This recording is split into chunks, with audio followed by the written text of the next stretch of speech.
I want to talk about the deep philosophical ideas hidden inside the 2007 comedy masterpiece, Hot Rod.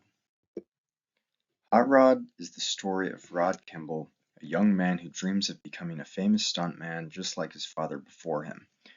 Rod spends his days building ramps, practicing karate moves, and preparing for the ultimate goal, earning the respect of his tough stepfather Frank by physically beating him in a fight. Although Rod fails over and over, he refuses to give up on what he sees as his destiny. Rod isn't alone in this quest. His team includes his half-brother Kevin, who manages and films his stunts, and his loyal friends Dave and Rico. There's also Denise. Together, they form a chaotic but supportive crew working towards Rod's dream, even when the odds are against him. Rod's mission takes on new urgency when he learns that Frank needs a heart transplant to survive. Rod decides the best way to raise the $50,000 for the surgery is to perform an epic stunt, jumping over 15 school buses on his moped and becoming a hometown hero in the process. Saving Frank's life would finally earn him the respect he's been chasing.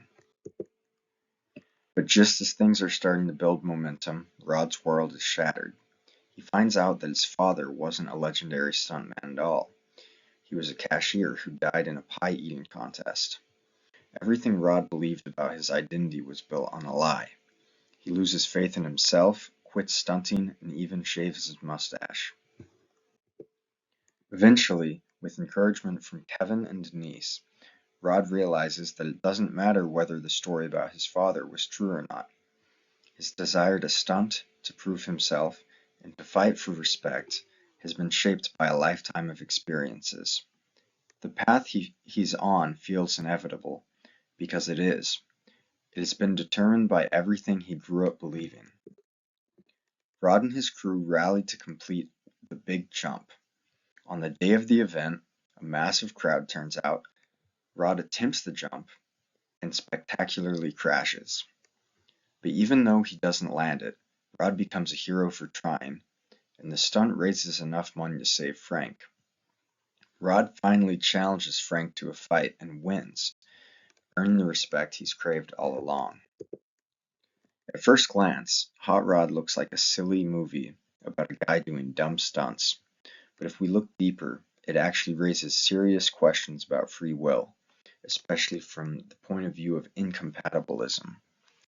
Incompatibilism is the belief that true free will cannot exist if our actions are determined by prior causes, things like our upbringing, our environment, or random events we had no control over.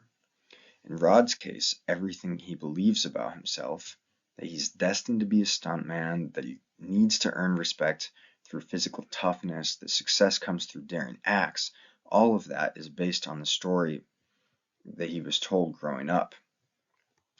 Even after he finds out that that story was a lie, his identity is already shaped. His instincts, his dreams, and his sense of purpose are all products of years of believing in that lie. From an incompatibilist perspective, Rod's major life decisions aren't truly free choices. They're the inevitable outcome of the experiences, influences, and beliefs that were planted in him long before he ever had a say. He doesn't choose to want respect. He doesn't choose to seek glory through stunts. He's following a path laid out by a combination of family expectations, childhood narratives, and social influences that are all things outside of his control. So even when Rod gets back on his moped and risks everything to complete the big jump, it's not an act of pure free will. It's just the next link in a chain of events that started long before he was aware of it. In this way, Hot Rod isn't just a story about chasing dreams. It's a funny, tragic reminder that the forces shaping who we are run much deeper than we realize. No matter how much we want to believe in free choice, Rod's story shows how much of our lives can be traced back to the causes we never chose.